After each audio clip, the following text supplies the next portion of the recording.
Jay here, and today I'm going to show you my process of painting my Outcast Cawdor Ash Wastes gang. Including some bumps in the road, we'll go from this to this. This time on JD in the Sump Sea.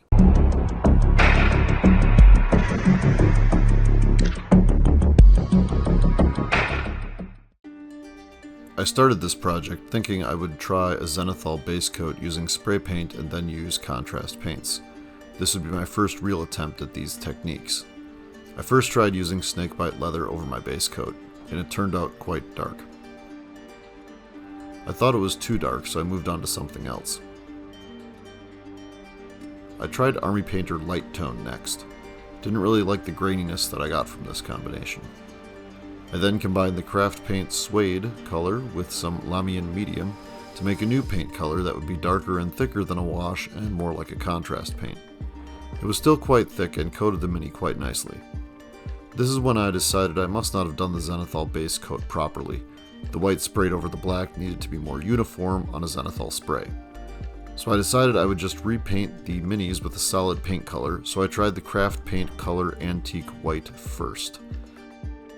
Then I tried Natural Buff, which turned out okay. I then went back to the GW paint with Wraithbone. Wraithbone seemed to be the base color that I was looking for, and I had an idea here for another color to use as a wash. The wash was not a wash but a contrast paint, and the color was Skeleton Horde. Contrast paints don't need to be painted over zenithal. Contrast paints can be used just like washes. At this point I had found my winning combination and would proceed to paint the rest of the gang with these colors. I then went in search of another tan that was similar, but slightly darker. I will now shift to show my Leader Enoch being painted. I'm putting the Skeleton Horde contrast paint over the Wraithbone base again, just like the last mini. I then apply black to all the parts that are going to be painted silver. Things like the bells hanging from the back of his belt and his sword, and even his little shield on his shoulder. The slightly darker tan that I end up choosing is this raw sienna craft paint. I use it to paint ropes and pouches and shoes. I then move over to burnt orange and paint his mask that he is wearing. I have a plan that involves an old out-of-production ink. I bust out an old bottle of chestnut ink. This stuff used to be the Agrax Earthshade of the early 2000s. I like using it now to make certain things either browner or bronzer, or to make brown leather parts really pop, and it adds a shine which can enhance the look a lot.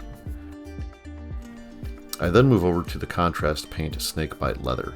I paint the snakebite leather over all the parts I painted with the raw sienna. On this model I also put it on almost all of the other lighter tan areas as well. On most of the rest of my gang I use Agrax Earthshade instead. I then use Army Painter's Flesh Wash over his arms and hands.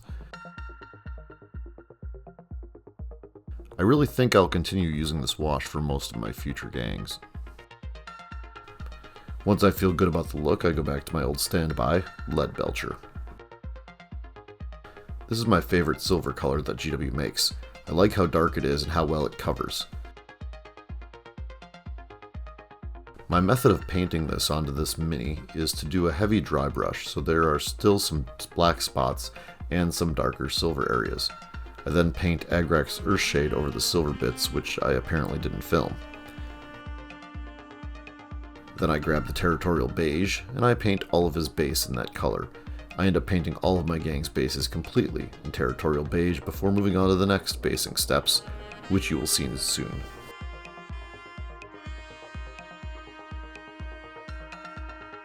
I was able to show my painting steps for most of my gang by showing you how I painted my Leader Enoch, but there is one model in my gang that wasn't painted using those steps.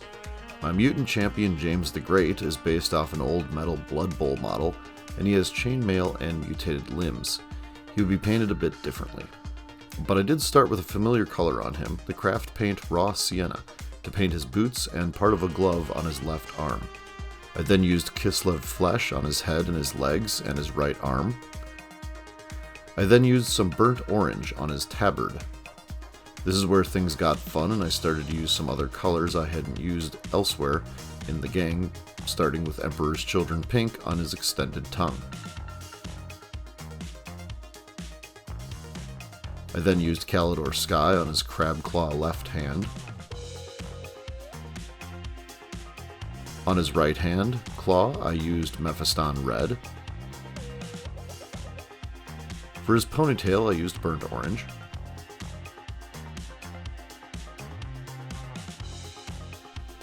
I then used P3 paints beaten purple around the outside of the crab claw.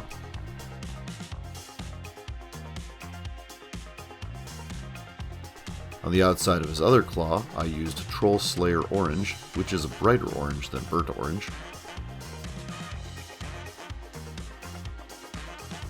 To continue the blue coloring on his crab claw, I used Accent Acrylics soft blue color, and I basically heavily dry brushed it to catch the points and the edges of that claw.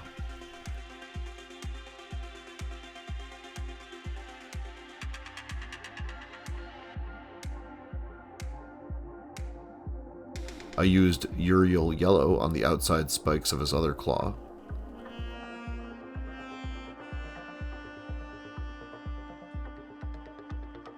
He had some fur under his claw that I painted with a dark brown craft paint by Testers called Simply Earthy. Over his red claw and his tongue, I painted the contrast paint Volupus Pink.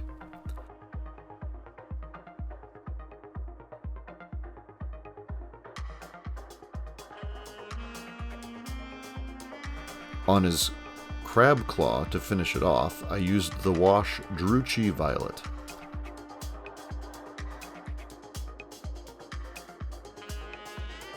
I then went over almost his entire model with Agrax Earthshade.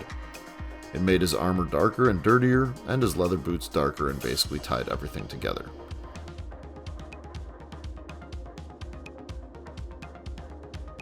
I used some Athonian Camo Shade on his bulging arm and face.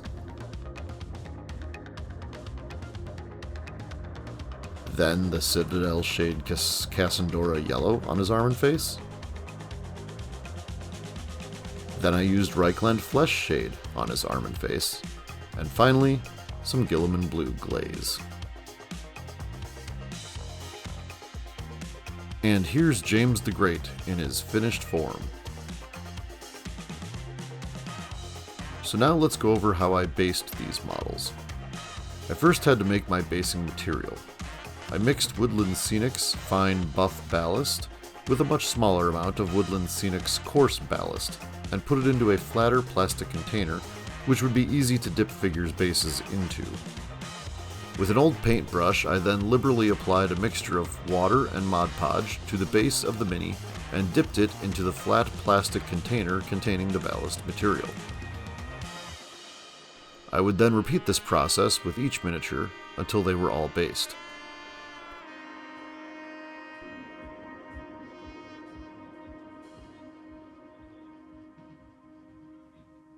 I waited a day for the bases to dry, and then I went to try and paint them and realized the basing material just kind of flaked off instead of taking the paint. So I mixed up some Mod Podge and Agrax Earthshade, and this was able to seal and color the bases.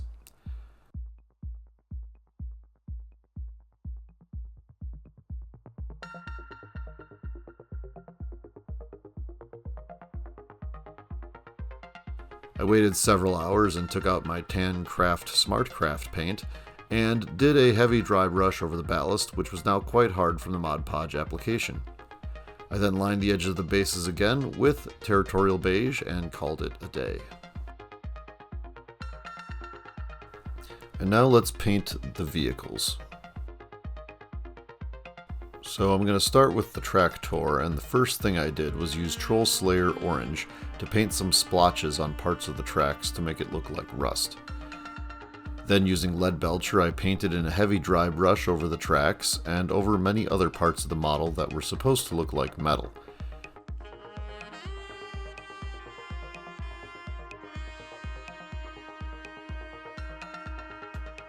Since the base coat was kind of a white speckly finish because of my not really zenithal highlight, the silver didn't look like much. I knew I could make it look better later on. I then used the burnt orange craft paint to paint the bed of the vehicle. I started right away putting Agrax Earthshade over the engine and a lot of other metal parts.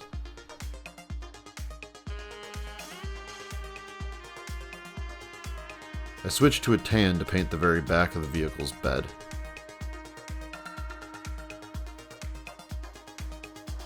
Then using Abaddon Black, I painted the front cowcatcher/ram bit. I thought I had a good idea of what I was doing there, but I didn't really have a good reason to paint that on there.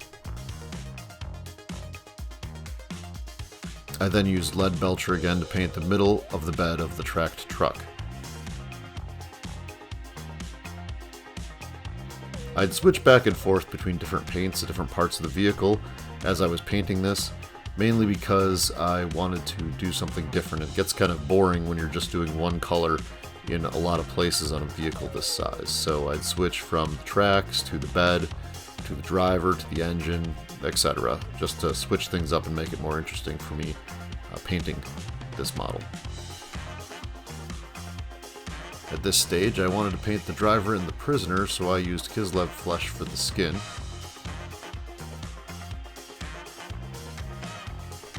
I then used Cawdor Sky for an armor panel and a light blue for the other.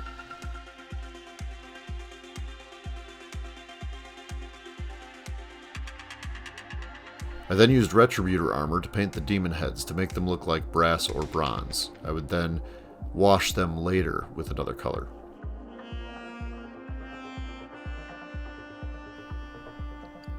Then I painted the robes of the prisoner to look like the rest of my gang. He had obviously disobeyed my leader's orders at some point. I painted his hair yellow and his stocks dark brown.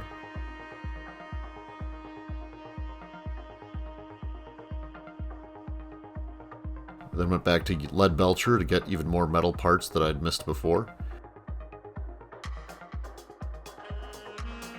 I painted the books on the side of the vehicle in Wraithbone. I continued painting the driver and then washed the driver and the prisoner in Agrax Earthshade.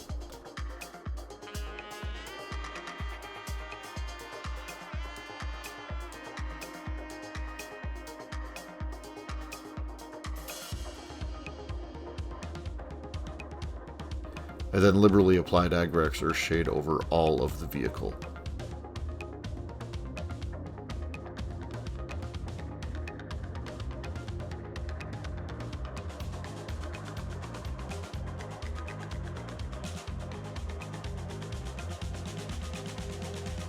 I switched back to Chestnut ink and painted over everything that I had already painted in Retributor armor.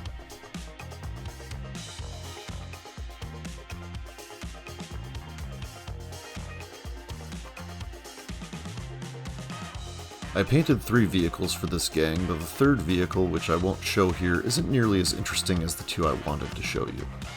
So here's the vehicle I dubbed the Pincushion. At this point in the painting, it has had all the steps done to it that I did to the previous vehicle. I.e., I painted the front light blue, I used orange for the bed, I used some other colors for other parts of the vehicle, and Lead Belcher for the metal, then washed everything with Agrax. Now I want to show the spikes. I started by painting all the spikes white. I figured a bright white would stand out quite a bit from the rest of the model and from the rest of the gang. And as you can see here, it's quite striking.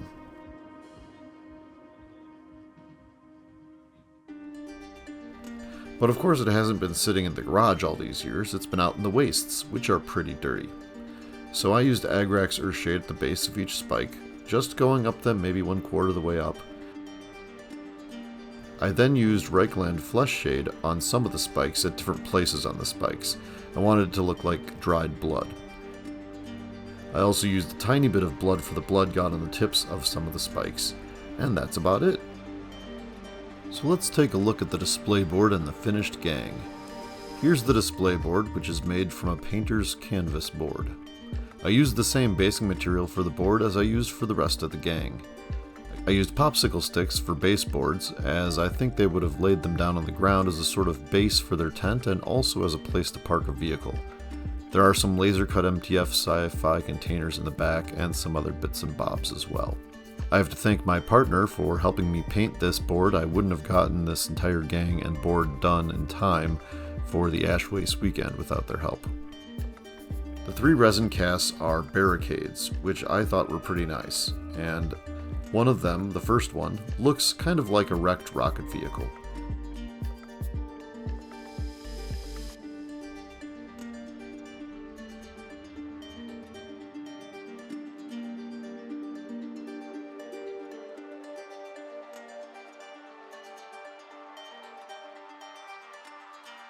The second barricade here looks like a wrecked truck on its side with its contents of its bed spilling out.